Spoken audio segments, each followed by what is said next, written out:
بسم الله الرحمن الرحيم. تبارك الذي بيده الملك وهو على كل شيء قدير. الذي خلق الموت والحياة ليبلوكم أيكم أحسن عملا وهو العزيز الغفور. الذي خلق 7 سماوات طباقا ما ترى في خلق الرحمن من تفاوت فارجع البصر هل ترى من فطور ثم ارجع البصر كرتين ينقلب إليك البصر خاسئا وهو حسير. ولقد زينا السماء الدنيا بمصابيح وجعلناها رجوما للشياطين وأعتدنا لهم عذاب السعير. وللذين كفروا بربهم عذاب جهنم وبئس المصير. إذا ألقوا فيها سمعوا لها شهيقا وهي تفور تكاد تميز من الغيظ كلما ألقي فيها فوج سألهم خزنتها ألم يأتكم نذير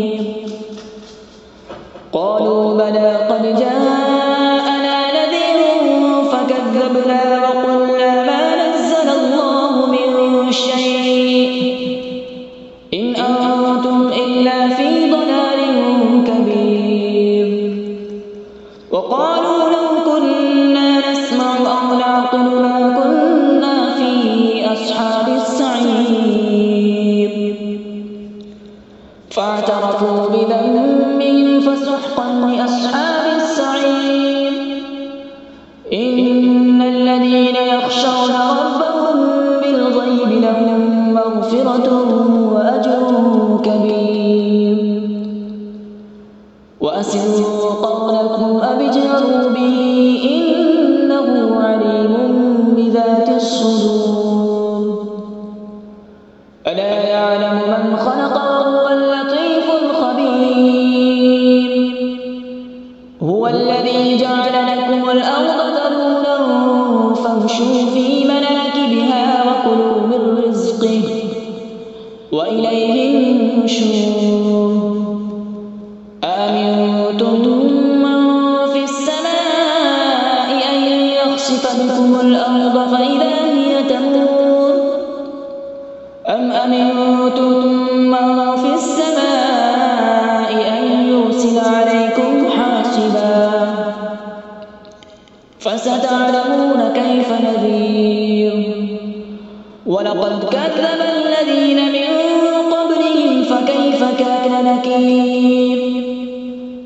أولم يروا إلى الطير فوقهم صافات ويقبض ما يمسكهن إلا الرحمن إنه بكل شيء بصير.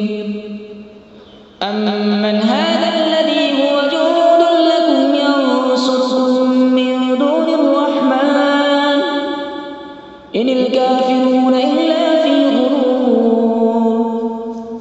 أمن هذا الذي يرزقكم إن أمسك رزقه بل لجوا في عتو ونفور. أفمن يمشي مكبا على وجهه أهدى أمن يمشي سويا على صراط مستقيم. قل هو الذي أنشأكم وجعل لكم السمع والأبصار والأفئدة قليلا ما تشكرون. قل هو الذي ذرأكم في الأرض وإليه تحشرون. ويقولون متى هذا الوعد إن كنتم صادقين. قل إنما العلم عند الله وإنما أنا نذير مبين. فلما رأوا زلفة سيئت وجوه الذين كفروا وقيل هذا الذي كنتم به تدعون قل أرأيتم إن أهلكني الله ومن معي أو رحمنا فمن يجير الكافرين من عذاب أليم قل هو الرحمن آمنا به وعليه توكلنا فستعلمون من هو في ضلال مبين قل أرأيتم إن أصبح ماؤكم غورا فمن يأتيكم بماء معين صدق الله العظيم.